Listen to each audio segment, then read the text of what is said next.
Pemirsa, usai Emmy BMJ diperiksa penyidik Polda Metro Jaya, polisi juga bakal memanggil pedangdut Tisha Erni dan Eden Wong selaku terlapor dalam kasus dugaan perzinahan dan penghalangan pemberian air susu ibu atau ASI yang dilaporkan oleh Emmy BMJ yang merupakan warga negara asing asal Korea Selatan yang juga merupakan istri Eden Wong. Hal itu seperti diungkapkan Kabid Humas Polda Metro Jaya, Ade Ari, belum lama ini. Kasus dugaan perzinahan dan atau menghalangi atau penghalangan pemberian ASI eksklusif. Ya, update-nya adalah penyelidikan masih berlangsung. Asisten yang lain, kemudian ART, kemudian supir, hingga manajemen rumah sakit dan juga manajemen apartemen. Kemudian di minggu depan itu para terlapor dijadwalkan untuk dilakukan klarifikasi. Dijadwalkan tanggal 2 April ya untuk dilakukan klarifikasi terhadap dua terlapor. Saudara WMG dan saudari ES alias TE.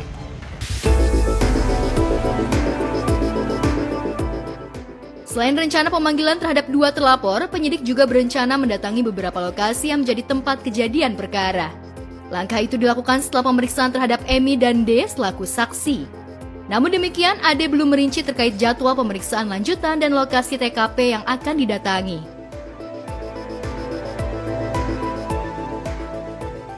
Sementara belum ya, karena itu ada SOP-nya. Ini kan masih tahap penyelidikan ya. Penyelidikan itu fokus awalnya adalah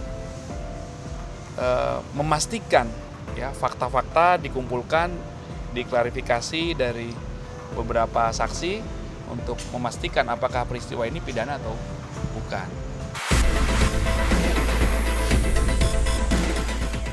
Sebelumnya dalam pemeriksaan di Polda Metro Jaya yang lalu, Emmy BMJ mengaku melaporkan suaminya atas dugaan perzinahan sekaligus membatasi memberikan ASI eksklusif pada buah hatinya sendiri. Hal itu disampaikan Emmy bersama kuasa hukumnya usai menjalani pemeriksaan pekan lalu. Thank you everyone. Thank you for all your support. That's how I get here today. I really want to say thank you everyone. Thank you Indonesian netizens.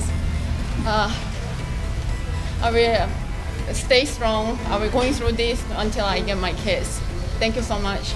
Untuk sore ini hanya tidak banyak yang bisa kita sampaikan ya. Jadi kita hargai aja prosesnya. Biar nanti dari pihak polisian mungkin kalau mau lebih jauh bisa tanya ke beliau ya. Kasian juga kan Bu Emmy udah sore kan laporan keduanya sih. Kita fokusnya on laporan perzinahan dan terkait pelarangan Ibu Emmy memberikan ASI itu sih. Dalam keterangannya kepada awak media, Emmy membeberkan bahwa selain memproses laporannya di Kepolisian Indonesia, ia juga mengajukan laporannya ke pemerintahan Singapura.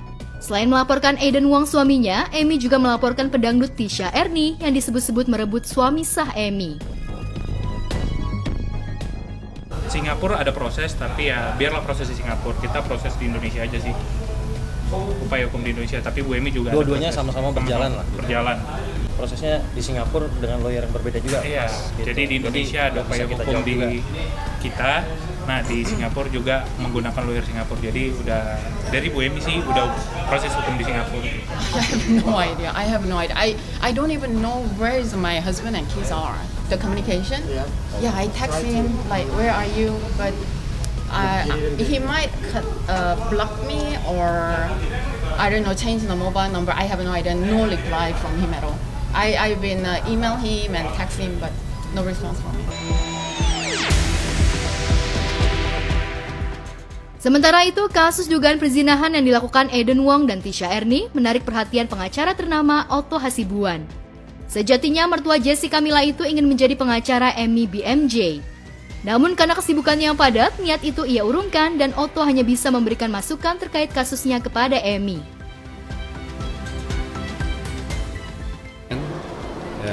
Minta bantu, tapi terus terang aja saya belum nggak bersedia menanganinya, bukan karena tidak ini. Saya ada kesibukan waktu sekarang ini yang sangat lot pekerjaan. Jadi sebagai lawyer, kalau saya menangani satu perkara kan harus konsisten dan harus memberikan alokasi waktu yang cukup. Ya, jangan sampai saya terima kasus tapi saya nggak bisa laksanakan tugas saya dengan baik. Menurut Otto, jika ia menangani kasus tersebut, ia akan mengoptimalkan laporan di polisi terkait menyangkut nasib bayi yang berhak mendapat ASI eksklusif selama 6 bulan. Dan apabila ada yang menghalanginya, maka bisa dipidanakan. Saya merasa sedih juga dengan apa yang dialami dia, sehingga saya memberikan aktivis hukum yang menurut saya baik buat dia. Saya katakan yang bisa saya sampaikan tidak mengenai soal perselingkuhan, tidak mengenai soal hubungan dia dengan suaminya.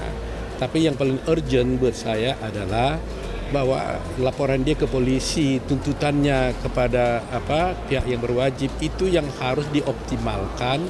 Karena begini, seorang anak itu berhak mendapatkan ASI eksklusif ya. ASI eksklusif itu maksudnya itu ASI yang aslinya, tidak buatan gitu. Dan seorang ibu wajib juga memberikan ASI kepada anaknya selama minimal 6 bulan sejak dia lahir, ya kan? Jadi barang siapa yang menghalang-halangi dapat diberikannya ASI. Jadi kalau maunya ibunya itu mau memberikan ASI dihalang-halangi oleh siapapun, itu perbuatan pidana, bisa dihukum 1 tahun penjara.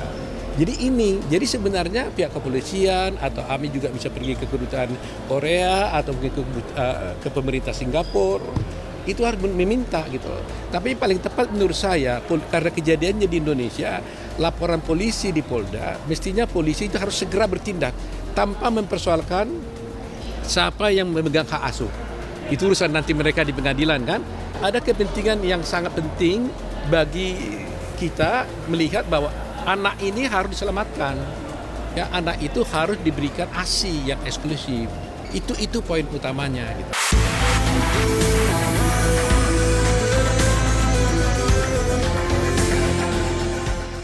Sementara itu di lain peristiwa, warga desa Mulyasari, Kecamatan Majenang, Cilacap, Jawa Tengah digegerkan dengan penemuan bayi di sebuah saluran irigasi.